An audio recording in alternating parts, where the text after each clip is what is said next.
Good mythical morning, everyone. It's the notorious, glorious, dynamic duo, the man they call El Cuco and his ape simian friend. We are here to tearing it up on the airwaves to make it informative, entertaining, and oh so engrossing. Check us out, RogueNews.com, Rogue News on Twitter, Rogue News, that's at Real Rogue News. And Rogue News on every single podcasting app known to humanity. And also check out our website, roguenews.com. Please excuse the site as we are currently under construction and updates. So we're going to have a brand new, refreshed, and current website. So the last posting was November 10th. So please bear with us at this time. Also, folks, it's a very, very, very, very, very, very, very, very busy time for yours truly. I've never been busier. The economy is raging in some sense, especially in the international trade and brokering world. So I'm off brokering with brokers. So that's what I'm doing. So it's keeping me crazy busy. It's the busiest time of year for me. And Kuko is busy as well. He's pulling everything together over at the mycbdedibles.com, which is one of our awesome sponsors. So check it out, mycbdedibles.com, where you get all your CBD edible fixings, whether it's chocolate, peanut butter, truffles, and or the delicious coffee. Head there right now, mycbdedibles.com. See, is there any Christmas specials over there? Soon. Big announcements soon. Nice. Can't wait for that, man.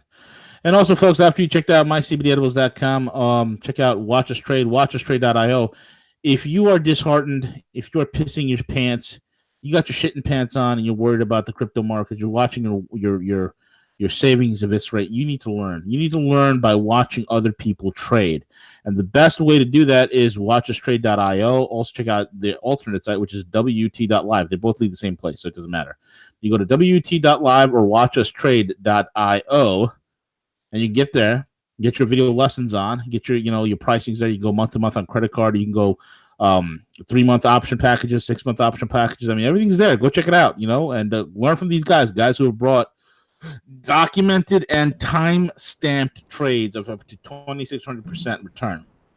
That's what it is, So we're also there's going to be some big updates done in the room as well coming for this coming week. Some specials that are being running this coming week over at the Watch Us Trade room. And with that being said, check out the Gadfly, folks. The Gadfly, that's no lie. Awesome roundtable. See, is that roundtable posted? It is, V. Yeah, it was. Nice. It was very. It was an awesome roundtable. Going to be releasing just the intro portion of that to the public, so that way everyone gets an idea of just how powerful the conversation is. And so that'll be released hopefully soon. Awesome. Yeah, and I came in on the tail end of that, so I kind of missed a little bit of it again. I apologize, folks. It's a busy time for me. And folks, most importantly, also as well, please subscribe to the YouTube channel. We're not dead here on YouTube, so just please be aware of that. We're not dying. We're not going away. We're going to be on YouTube alive and kicking so long as YouTube allows us. So please subscribe. Show your love and support for us over here as well. And with that being said, folks, what's crack-a-lacking, bro? What's going on your end? Hey, doing great. Keeping busy, keep an eye on what's happening in terms of, lots of dynamics, lots of shifts occurring. One thing that just really kind of irks me, V, is the amount of propaganda, the amount of worshiping of the death of George H.W. Bush. Dude, I'm celebrating, dude. I'm like popping boxed wine. I'm spraying boxed champagne all over the place. When I heard he died, I got a box of the cheapest boxed champagne. I don't think you can call it champagne, but bubbly. And I was spraying my wife with it. She was spraying me with it. It was wonderful. Jumping on the couch, throwing Monopoly money in the air. It was wonderful. I had to turn the TV off. I just can't deal with this amount of attempted, programming. There was the image of the dog that has spent the last several years with him, and the dog, was just so compassionate about, his death. It was laying in front of his casket, so that image is everywhere. Also about his socks, that these are the socks that he's going to be buried in, and we don't have to hash it out here, but I'm sure our listeners, everyone is fully aware of the history, dating back to his grandfather, his dad, Prescott Bush, in terms of the history that's there, the corruption, the funding, the financing that went directly into Nazi Germany. I mean, the story just goes on and on with this. And And I tell you what, if I was George W. Bush, I would definitely be concerned because hopefully soon there's going to be some revelations in terms of the truth. And I think that's something that can't be denied. And I hear people talking about it, like, as far as, the chan rooms and everything, that this truth is going to come forth. And I just don't think as a country that we can truly heal until that truth is told. I think it's something, V, that we can't move forward. We can't have these conspiracies that John McCain was off, and he was told to make a decision to take the assassination pill or not to. They did the same thing to George H.W. Bush. He was gun to his head. Hey, confess, or you're going to go to Guantanamo, or take this suicide pill. So not every person that's 97 years old dies mysteriously. Okay, that's for number one.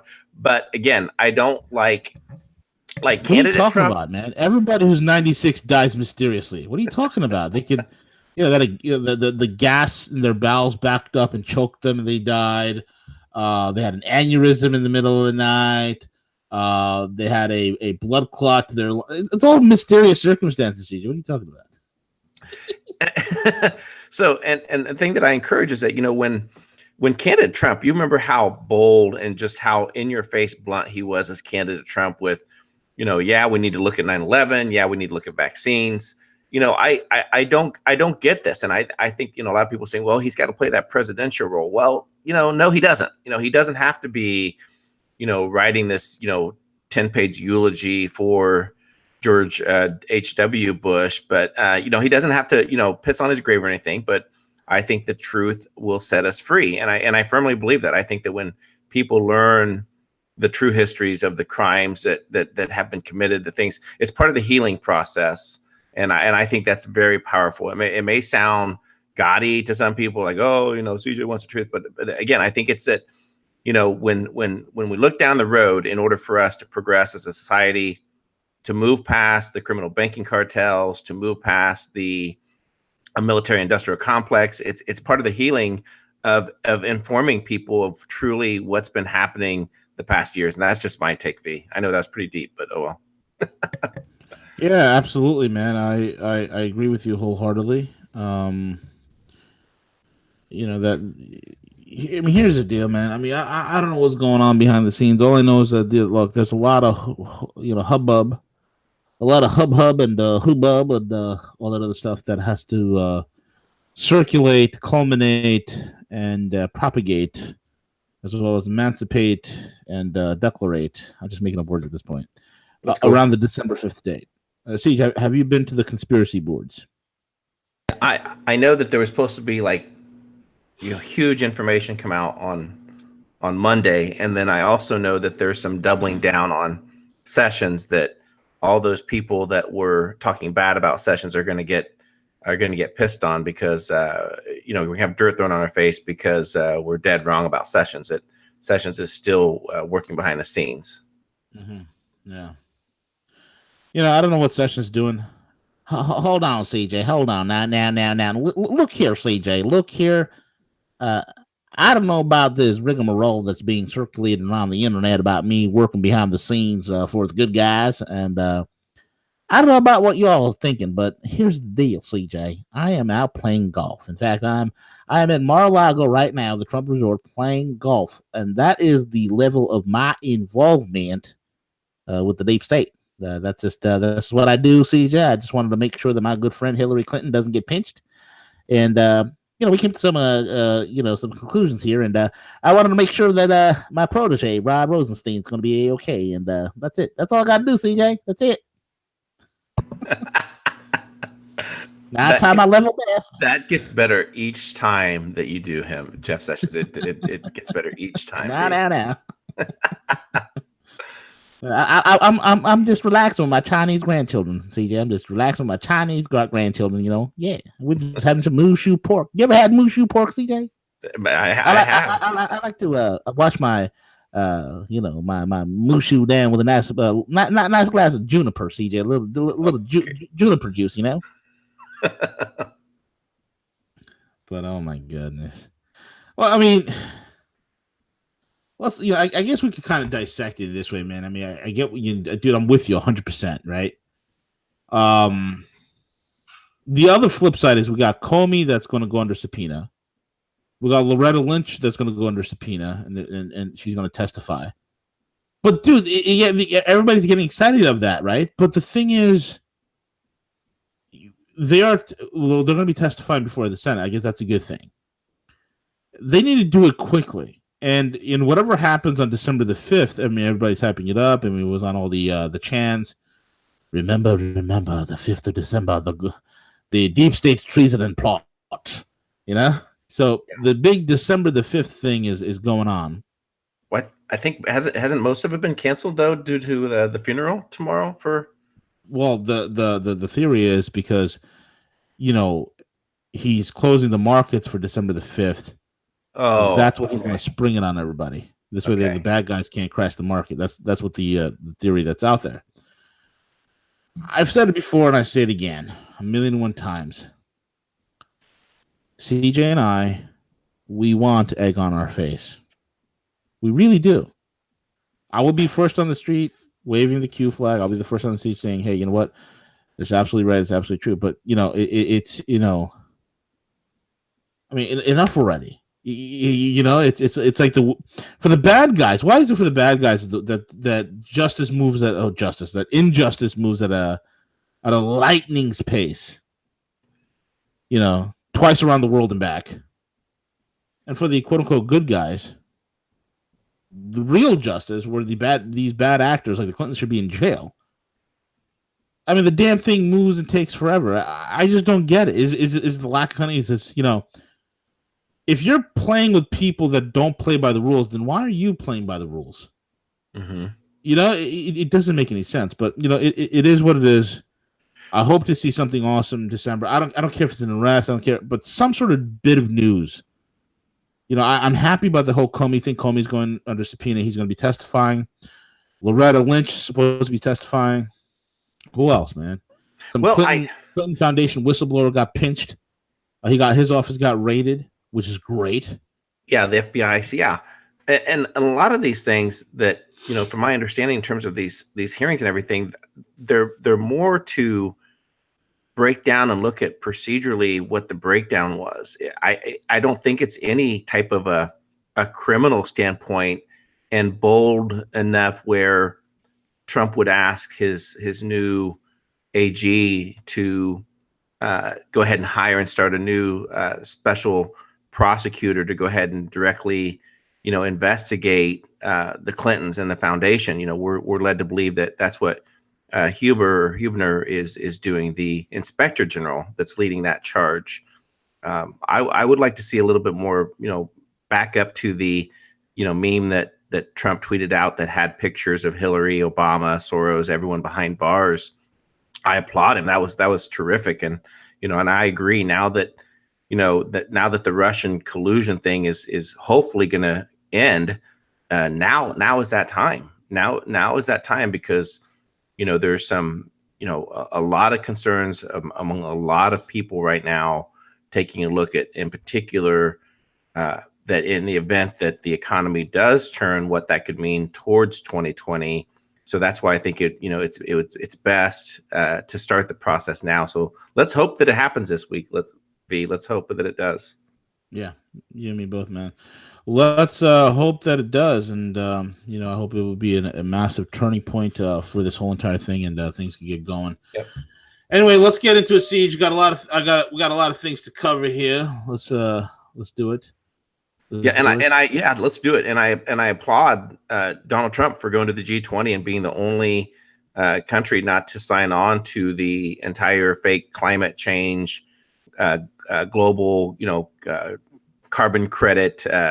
You know, that look what's happened to France. Look what's happening where, you know, the gas tax was raised to as part of that process, and power to the people. The French people rose up, they protested, the police did, the ambulances, and now Macron is having to backpedal on his taxes fee. Yeah, huge, man, huge. For those that haven't been paying attention, look, the technocrats, which are basically the backdrop, the ones that are really behind this nonsense of carbon tax and carbon credits and this, that, and the other, and all this other nonsense. They're the ones who are pushing this narrative. Why they need a carbon tax, folks? And we all know, if you've done some research, you kind of figure out that carbon tax is basically a tax on life. Okay, it's basically a tax on life, and it's these crazy psychos. Okay, these crazy psychos who believe that not only do they just want to control your life by you, whether you want to drive a car, you want to open up a business, you want to take a dump in your own house, you're going to need a license and a permit for everything. No, that's not enough. That's not enough in the eyes of these technocrats. They want to take it a step further. Okay, they want to take it a step further. First, they'll come out with a gas tax where they want to tax you per mile, all on this baseless nonsense called global swarming. Okay, global swarming. First, it was the Ice Age, CJ. They scared the bejesus out of us in the 60s and 70s, in the early 80s with the Ice Age. I remember that as a kid, talking about the next Ice Age. Ice caps will form in the North and South Pole. New York will be under a glacier. And as a small child, I was wondering, and I was like, my God, we're going to die. What am I going to do? Where can we escape to? Where can it be warm? I don't want to be under a sheet of ice. Oh, my goodness. And then somehow during the mid-'80s, folks, yes, the mid-'80s, and all of a sudden you start hearing about global warming.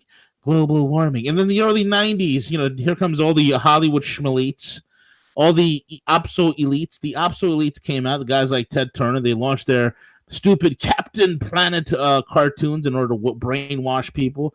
I remember in the late 80s, we started this holiday called Earth Day, where we went out. I think I was in middle school at that time, in the mid to late 80s, if I remember correctly, and going out there and standing around and forming a circle, singing "Kumbaya, Mother Earth" and all this other BS, and that how Earth is real, that she's a goddess and her name is Gaia, and we need to love her and plant dandelions and what is this crap? And then in the 90s, global warming from 90s all the way to the early aughts, on fire, all about global warming. Temperatures are rising, and Al Gore put out his stupid movie, An Inconvenient Lie, and all this other BS. And then that whole thing starts unraveling. Why? Because no matter what computer model they use, no matter how they skew the numbers, no matter how much arithmetic happens, now they just can't prove global warming. Now they're saying climate change. Climate change. Yes, mother effer, the climate does change. It changes daily. Yesterday, I was in shorts walking my dog here in New York. It was 50 freaking something degrees, and today I'm freezing my ass off. How do you explain them apples, huh? How? Tell me, pray tell, how do you explain that? How do you explain that? Of course, the climate's changing. It's changing daily. It's nothing unusual. And we all know that this is all reflected upon the sun cycle. There's a 10, 12,000 year sun cycle that affects the temperature on the planet Earth. We also know that carbon is only 0.00 man-made carbon, anthropogenic. They love using fancy words, don't they, CJ? Anthropogenic. Just call it man-made, you jackfruit. But V, do you have the science to back that up? Don't you trust science? Yeah, I trust the science. Yeah, the science that tells me that I should GMOs are okay, and the same science that says vaccines are good. Yeah, I trust those guys. I should put my mouth on an exhaust of an airplane spraying chemtrails. This is good for me. Give me a break. It's ridiculous. I mean, can somebody explain to me why the temperatures are in flux on Mars? No one can. Because it's this freaking sun cycle. All these things are affected by the sun. And anthropogenic, man-made global or carbon emissions are 0.001% of the damn freaking oxygen of the atmosphere. There's no way in God's green earth in 10 million years will we even generate enough carbon to do anything. Carbon is also a life driver. Freaking plants need it for breathing and for oxygen. It's a life driver. So a tax on carbon is a tax on life. It's a tax on life. It's a tax on the very thing, the very production of life. And if carbon credits is so wonderful, CJ, if it's so wonderful, why is every bloody City of London and Wall Street bank just anxious for carbon trading? Why? Why is oil companies behind it? Why? Because it creates artificial scarcity. They can jack up their price. The carbon credits are wonderful because the Wall Street banks get to bet and trade on it. They get to create derivatives on it, and they get to chase more yield because they're a bunch of yield junkies. When you have a fake economy, you got to be inventive. You got to get creative about how much fakeness you can handle, how much fakeness you can create. What better way to create fakeness? What better way to create phantom BS than carbon credits? Yeah. I mean, folks, there's nothing different what Wall Street is doing than what CJ and I could do. If CJ and I got together and we decided to, I'm looking around my desk right now, CJ. I'm looking around my desk, okay? And I'm trying to figure out something that I'm going to grab as an example. As here's a thumbtack, CJ. Here's a thumbtack. Ooh. If you and I were to create an exchange-traded fund based on the amount of thumbtacks that are in the world and the supply of thumbtacks, and if I can show proof of concept, that my thumbtack ETF could work, that my thumbtack ETF can get investors on board in order to chase yield and have market and money velocity and money and churning happening within the index itself, you bet your bottom dollar Wall Street will be all over me. Goldman Sachs will offer CJ and I to buy us out. They'll buy us out, CJ. They'll give us $150 billion.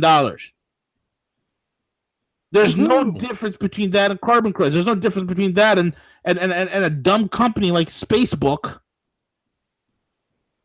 getting $129 billion valuation. There's no difference between me and CJ creating the smart thumbtack or some BS crap, whatever, you name it, and then getting a valuation, a market cap evaluation that is so obscene it makes no sense, because this is what you do in a fictitious company, in a fictitious economy. Excuse me.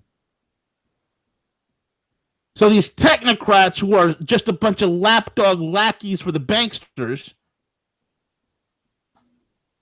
what do they do? Well, they go out there, they try to create their great society, they try to get this carbon cracks bullcrap going. And then the people said, no, Monsieur Macron, après you. You know, they said, we will revolt, we will revolution. And all of a sudden, the French people who were, especially the men, the blue-collar working men, who are tired of the raping and the shenanigans that happened in Paris. You walk around in Paris, which at one point, CJ, was a very beautiful city, very gorgeous city, the city of lights, the city of love, the city of fraternité, liberté, equality, right? Right. You go there, a street that smells of beautiful dark roast coffee and yummy baguettes and delicious croissants. Mm-hmm. Oui, monsieur. Now you smell shawarma and kebab and falafel. Oh yeah, it's a different scene. It's a different scene. And the mainstream Parisians are like, well, if you are walking down the street with your wife, a couple of Middle Eastern men, and maybe some I cannot use that word, North African and Middle Eastern. I will not use the word migrant. I will use the word displaced people. If some displaced people decide to surround your wife and give her a cultural enrichment, you must stay out of the way and let them do that. Because they want to have a vibrant cultural enrichment with your wife or your girlfriend. You must sit on the sideline. Maybe you film it, and maybe you put it on some sort of pornographic website, because in France we all love the cuckery porn. Yes, we are all cuckolds. We are a cuckold country, so yes, we put. At least you make yourself some money when your wife. Maybe she like it, maybe she don't. Maybe she has trauma, maybe she don't. But don't worry. Just clean her up and thank the men that have given her the vibrant cultural enrichment. Get herself an espresso and the croissant and go home. That's what they expect you to do in France. It's not even safe there anymore. The reason why your wife has gotten the cultural enrichment from the displaced people is because she was not wearing a burqa. None of this would have happened if she was wearing a burqa. Well, this is kind of backfired. France's violent yellow vest protesters are now about to make many domestic concerns, but it's no accident that the trigger was a fuel tax hike. Nothing reveals the disconnect between ordinary people and a political class that literally is just out of touch with reality, living in their ivory towers and talking amongst themselves in their own echo chambers. Nothing. They have no fucking clue what, excuse my French, about a carbon tax. The fault line runs between anti-carbon policies and economic growth. And France is a test for the political future of emissions and restrictions. France already is a relatively low economy, low carbon economy, with a per capita emissions half of Germany as Germany's 2014. That's right, CJ. France is a low carbon footprint economy. CJ, let me ask you a question. CJ, when you went to Best Buy, did you buy anything from France? Nope. CJ, when you went to go get your latest gaming rig, laptop, or PC, did you look on the bottom of the case? Did it say made in France? Nope. See, when you open the door of your car, the hood of your trunk of the car, whatever, is your car a French-made car? Have you ever seen a French-made car driving around in your streets? Have you seen a Citroën? Have you seen a Citroën or a Renault? I don't think so, V. Right, not at all. They're pieces of shit. Right? They're piece of crap cars. Right? They're horrible.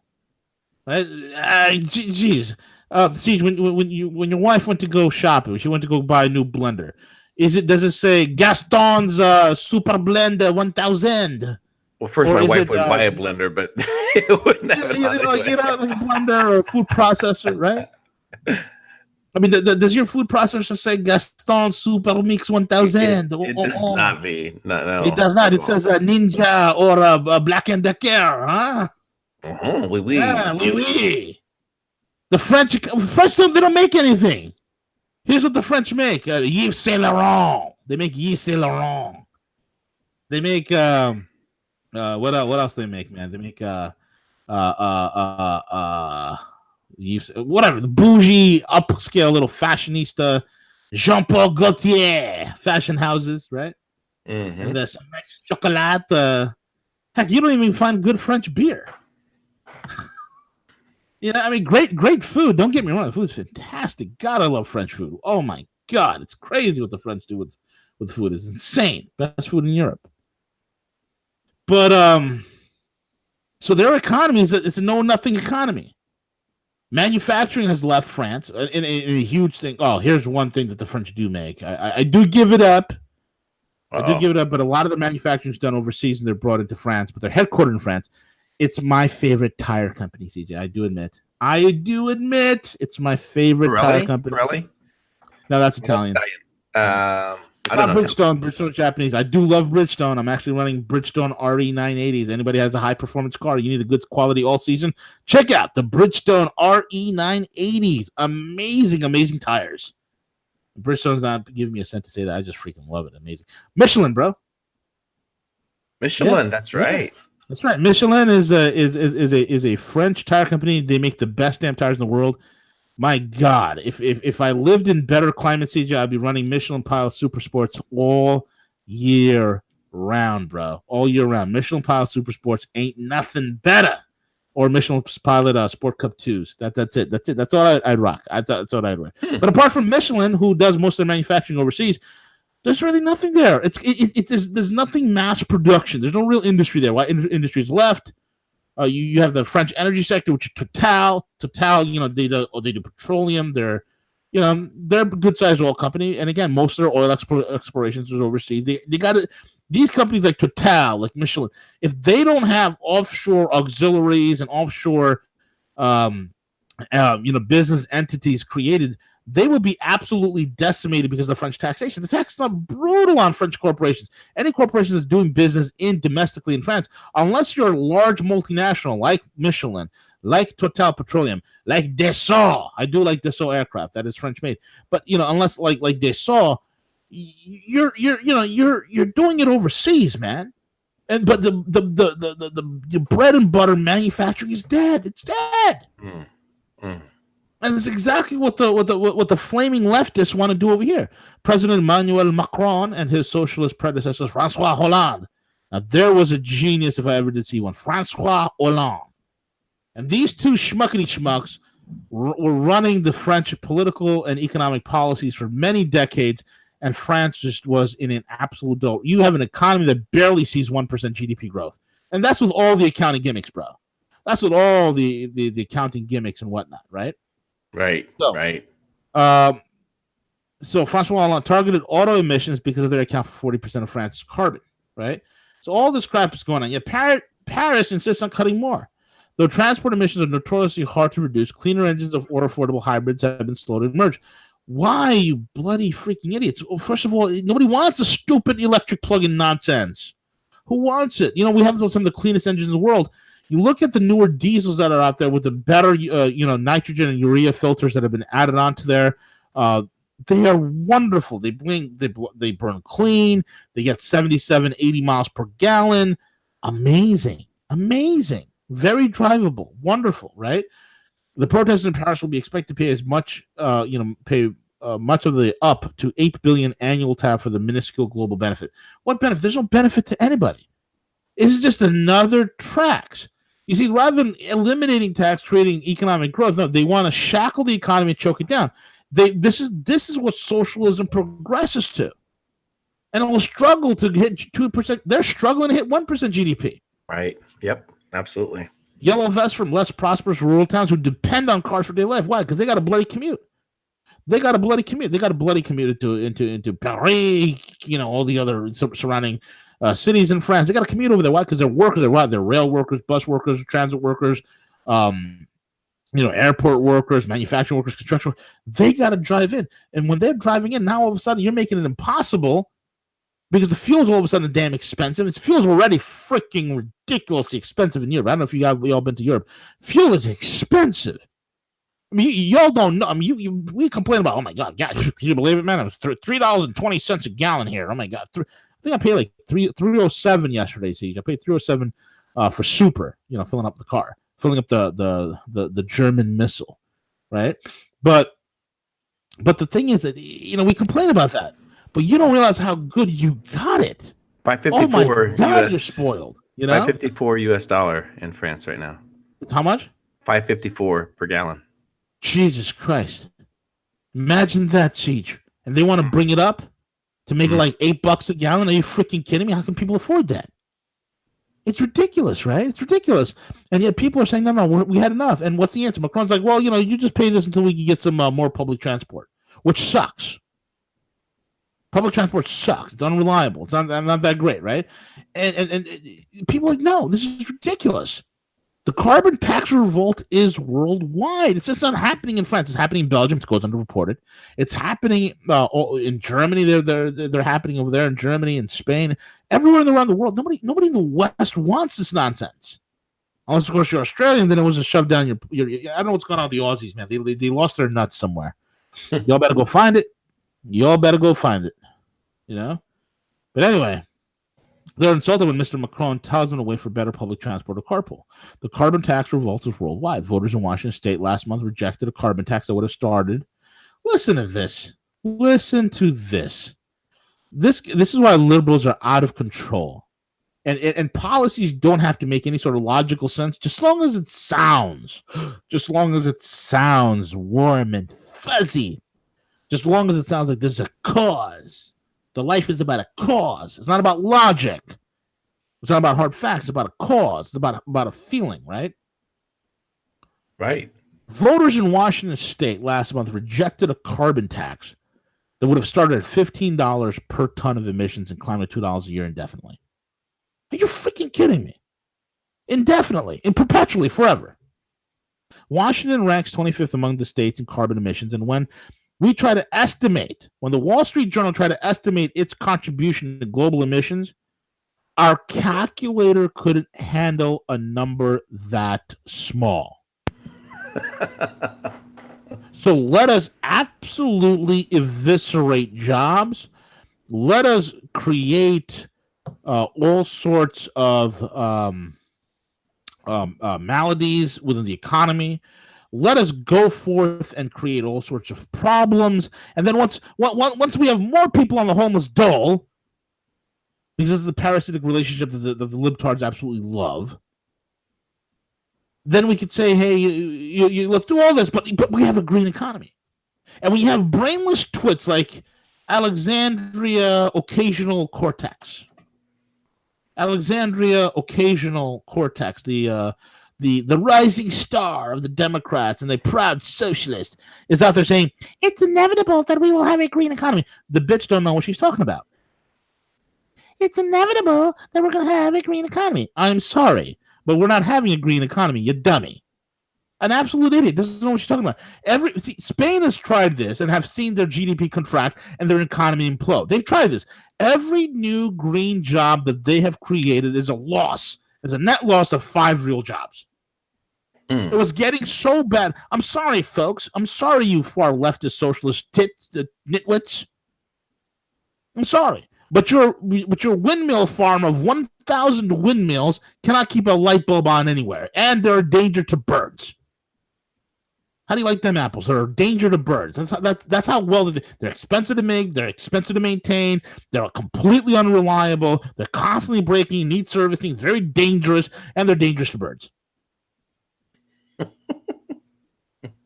But Governor Jay Inslee, and the green activist nonetheless wants voters to pay $2.3 billion in taxes for 5 years. Ontario province of Canada is suing to block a federal carbon tax, and the issue could topple the Alberta government, perhaps Prime Minister Justin Trudeau, another brainiac over there in Canada, Justin Trudeau. He's a Barack Obama light. Ontario Attorney General Caroline Mulroney warned that the federal tax grab takes money from families' pockets and makes job creators less competitive. Folks, it's Gresham's law, okay? It's Gresham's law. Yeah, I know about Gresham's law, species, good species and all that. But to break it down for the layman's term, I love this simple explanation of Gresham's law. Money goes where it's treated well. It's just that simple. Money goes where it's treated well. If you're going to take producers and you're going to make it impossible for producers to produce, guess what, folks? We will pick up and we will go elsewhere. And it's happening. And it's got to stop. You have to make things attractive, and for the first time in a long time, Siege, things from a regulation and taxation standpoint is making America extremely, extremely attractive to invest in. Not everywhere in America. I would stay away from New York State, the one that California, but places like that are already soaked in red, that already are deregulated, that are all ready to go. They're wonderful places to come and invest to. And that's the deal with it, man. And this is what's killing. These technocrats cannot handle the issue that the carbon tax scheme they had is game over, bro. What's your thoughts? No, I completely agree. I mean, that's all it was a big scam. No different than Bernie Madoff style, create a huge concern that the environment, we're not going to be able to breathe next week unless we start doing this. You have the United Nations, echo that throughout the entire chamber. You build this whole global event, this global concern, just for the sake of more taxation, to continue the state, to continue the enslavement of the people, V. And people have had enough. I would hate to sit down one time and calculate how much tax that we pay on an annual basis. If you were to log all your tax receipts from the gas station to the grocery store to retail shopping, property, federal, Social Security, gosh, V, I can't imagine how much we pay as a side annual basis. And when this happens and this comes to the United States, if they try to pass some type of tax like that, we need to do the exact same thing, that the French people do, that they did, and to revolt and to say, more, enough is enough. But yeah, we can't continue this. There are ways now, as far as helping in terms of cleaning up the environment. Yeah, there's significant amount of things that can be done, but that's going to be the free market. That's going to be the innovators. That's going to be the people that come up with solutions like the blockchain. And I know that I'm in the industry, but it makes so much sense to me. What about legalizing hemp farms? What about if we remove all the plastics and we start making all this stuff with hemp? What if Yep. we started, utilizing hemp to help with manufacturing of homes and making them more durable? Growing hemp is even actually good But for down the earth. Huh? chemicals won't like that, It's CJ. just too much common sense, and unfortunately, that's what our government lacks is common sense. Bigly. Very Bigly, bigly. bigly. Speaking of our government siege, is a great article from our guys over at the Russia Insider. G20 exposes a washed up American empire desperately trying to reclaim its former glory. It's by Finian Cunningham. It's a very, very good article. And again, this is something that we've been highlighting here for quite some time. I've been talking about it to no end. When you have global hotspots, when you have areas of conflagration, and the biggest superpower, the biggest boy on the block, supposedly, is not invited, doesn't show, and all the negotiations, the agreements, the decisions, and the solutions are all done without the United States even being in the conversation. Folks, we've hit a paradigm shift. Okay, we've hit a paradigm shift. The G20 summits are nominally about how the world's biggest national economies can cooperate to boost global growth. This year's gathering more than ever shows, however, that rivalry between the U.S. and China is center stage. Zeroing in further still, the rivalry is an expression of a washed-up American empire desperately trying to reclaim its former power. There is much sound, fury, and pretense from the outgoing hegemon, the U.S., but the I can't read today, CJ. In the ineluctable reality. My God, jeez, what was wrong with me? I need up my fish take. See, I'm stuttering now. I need to up my fish oil intake. Yes, that's right. I need more animal fats in my diet. All right, reality is an empire whose halcyon days are bygone era.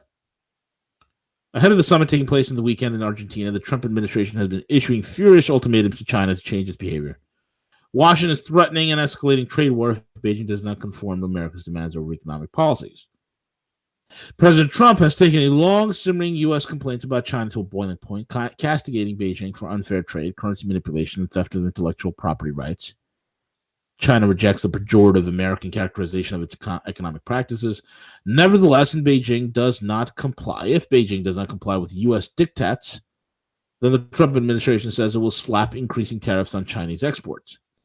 The gravity of the situation was highlighted by the comments this week of China's ambassador to the U.S., Choi Tian-kai, who warned the lessons of history show trade wars can lead to catastrophic shooting wars. He urged the Trump administration to be reasonable and to seek negotiated settlements of disputes. The problem is that Washington is demanding the impossible. It's as if the U.S. wants China to turn the clock back to some imagined former era of robust American capitalism. But it's not in China's power to do that. The global economy has shifted structurally away from U.S. dominance. Correct. This ain't the 50s, and the rest of where we're the only industrialized country standing, and everybody else has been decimated. It's a whole new world over here.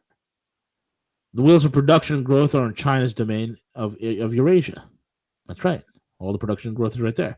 For decades, China functioned as a giant market for cheap production of basic consumer goods.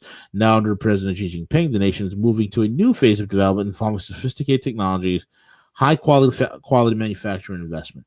CJ, I want to talk a little bit about a lot of people have a misnomer about Chinese manufacturing quality. Okay. Folks, let me tell you, man, they're making some very bleeding edge technologically advanced things. And that's number one. And their craftsmanship is really improving. Case in point, right? Red Wings boots. Red Wings, I love Red Wings. They're made in America. Wonderful. They're great. They're fantastic, right? Red Wings moved one of their manufacturing plants over to China. The quality is just the same. You can't tell the difference. It's really damn good, right? That's from one point. And they make a lesser expensive brand called Irish Setter. Okay? I'm a boot guy. I love a good quality pair of boots. And here's another thing that's funny, CJ, right? On my wrist, and I know Gus is not here this morning, but on my wrist is a micro brand watch. And for those that don't know, micro brands are basically small little watch companies that make watches in small batches. Okay, they don't do 10 million production units. They do a couple hundred, and that's it. And they're sold out, and you got to wait around for their next trolley. I have on my wrist a watch by the name of Maine, Maen. And this is their Hudson dive watch. It's a beautiful vintage diver, 38 millimeters. It's gorgeous. It's a Swiss movement. But what people don't realize is that the majority of Swiss watchmaking, which is a very high precision, high craftsmanship, it has all this ballyhoo and boo-rah-rah about, precision and craftsmanship. And the dirty little secret, folks, okay, 50 some odd % of the watch's components in here that are these high schwanky movement that are precision milled and precision, forged, whatever, right? Precision milled pieces. They're made in China. They're made in China and they're assembled in Switzerland. That's the little dirty secret of the Swiss watchmaking company. Okay. So, they've really moved their economy. It's getting very, very high tech. They still have a long way to go. They can't make a jet engine to save their life, but they're going to get there. They'll get there eventually. I think in the next 5 years they should have something working and venerable. Okay, so in American mythology, it does not have an empire. The U.S. was supposed to be different from old European colonial powers, leading the rest of the world through its exceptional virtues of freedom, democracy, and rule of law. In truth, the U.S. global dominance relied on the application of ruthless imperial power. And if you've been following what I've been saying for quite some time, you would know that clearly. Okay, and as well as other sources as well. You're a Rogue listener. You listen to Jim Willey. You listen to London Paul. You listen to Ken. You listen to all the other guests that we have on. You see that our foreign policy is the biggest problem. People don't hate us because of our freedoms. They hate us because of our reckless, murderous foreign policy. It's ridiculous. The curious thing about capitalism is it always outgrows its national base. Markets eventually become too small, and the search for profits is insatiable. American capital soon found more lucrative opportunities in the emerging market of China. Well, there's a proper way to do that, man. There's, capitalism never outgrows its national base. And there's always ways to do it to support its national base. From the 1980s, U.S. corporations bailed out of America and set up shop in China. We all know this. Washington likes to huff and puff about alleged Chinese expansionism, and Chinese really are not expanding at all. Okay, one example is Taiwan. In contrast to Washington's Sibiolets. How do you? I hear somebody's calling me. Yeah, I hear something. Yeah, that's an international call. They're gonna have to wait. CJ, because I'm breaking it down. Break it down, bro.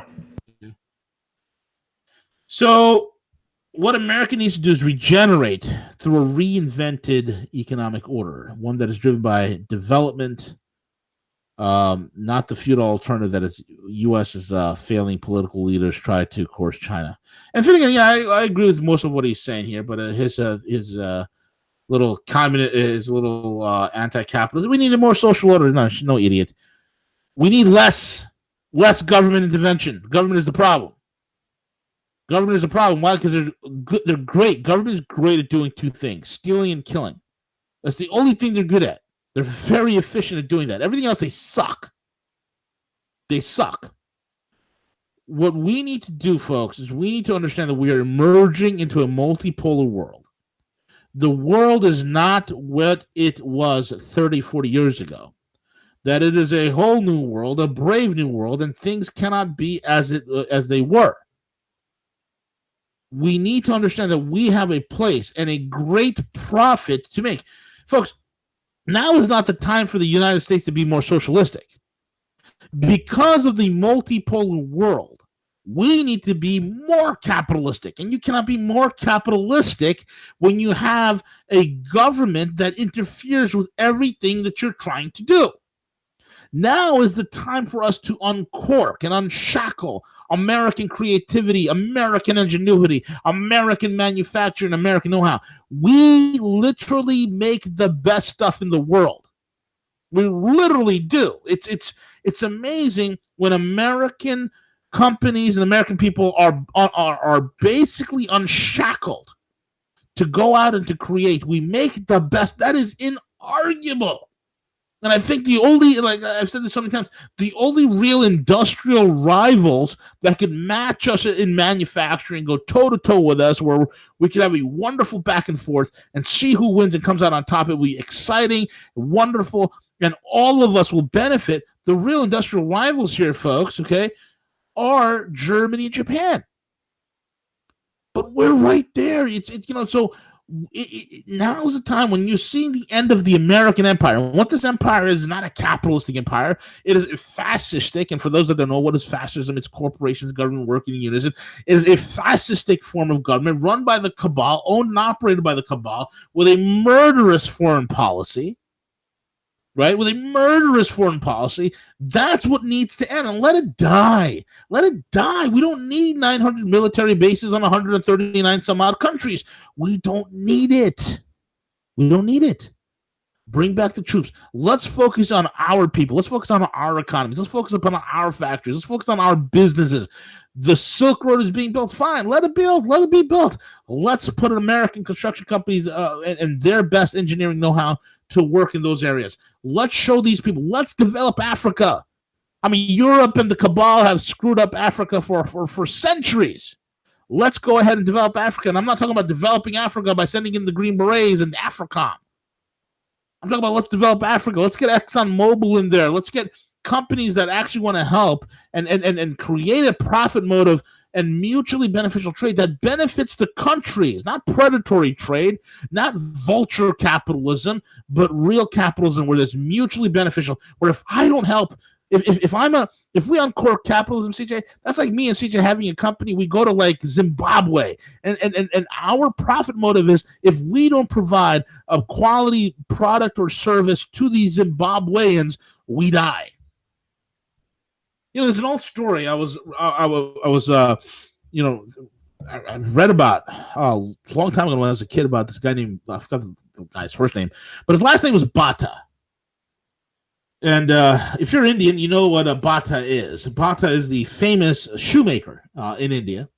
When the Brits came to India, they saw that the majority of Indians were walking around barefoot. Like, these people, they don't have shoes, they don't have anything, they're all poor, blah, blah, blah. Well, one enterprising individual by the name of Bata decided, hey, when he saw all these poor masses out there, he said to himself, hey, you know what? Everybody needs shoes. And he went out and made shoes and became the biggest shoemaker in that country. These are the types of opportunities that exist in places like the emerging markets, like in Africa and the third world. The next Nikes, man, are going to be made there. Why do you think like companies like Dunkin' Donuts are in freaking Philippines and Vietnam? They're failing. They're failing because they're trying to capture a market. There's so much excitement in going somewhere and doing something radical. I talk to young people. Young people come up to me. They say, hey, V, what can I do when I graduate college? I said, man, go overseas. Go overseas, just like your ancestors. When your ancestors woke up in Europe 100 years ago and said, hey, you know what? There's really not much to do here except die. There's really not much to do here except be depressed and do nothing. But you know what they did? They got on a boat. They sold everything they had. They took whatever meager position they had, and they got on a boat and they risked everything. They came to this country and made it the best damn country on planet Earth. Your kids have the same option to do that. Go forth and conquer. Learn something. Develop marketable skills. You will get experiences that out there that will last you a lifetime. And if you don't even have to be a kid, you're an older person. Like, you know what? Go start a construction company. Go over to China. Go over to the new Silk Road, over to the Eastern European countries. Go forth. Go do. I just talked to a guy who wants to. In fact, it was Mr. X. He's going over to I think Latvia or Bulgaria. He's going to buy out a little village and develop free energy products. So these are the enterprising things. These are technologies, and folks, it's never lack of resources. It's lack of resourcefulness. And this is what we need to do as a country. We need to get off this globalist BS. We need to get off this military nonsense. Our military should be the best damn military in the world, but in a defensive manner. If you mess with us, we will wipe you out, period. But we shouldn't be going around the world trying to mess with other people, butting in. No, let's win on the field of business. And we shouldn't let a bunch of Ivy League snot-nosed punks and beta males lead the charge who are emotionally unstable. we should go forth and make it happen. That's all I got to say, CJ. Very well said, V. Very well said. And folks, again, check us out, RogueNews.com. Follow us on Twitter at Real Rogue News. Subscribe to the channel. Subscribe to the channel. Go over to the Gadfly as well. Join over there. Less than $10 a month. Pay for the whole year for less than $100. Go over there. It's the best value. Wow, you get all of us. You get the quintet. The quartet. Excuse me, the quartet. You get the quartet plus Kuko. There you go. All right? So get over there, subscribe, make it happen for yourselves. The gadfly.vhx.tv. All the links that I just mentioned for all our sponsors should be in the description box. With that being said, CJ, I'm going to take it away because you don't have the controls today. We're going to get you. Thank you. No problem. Have a good one, guys. Take care.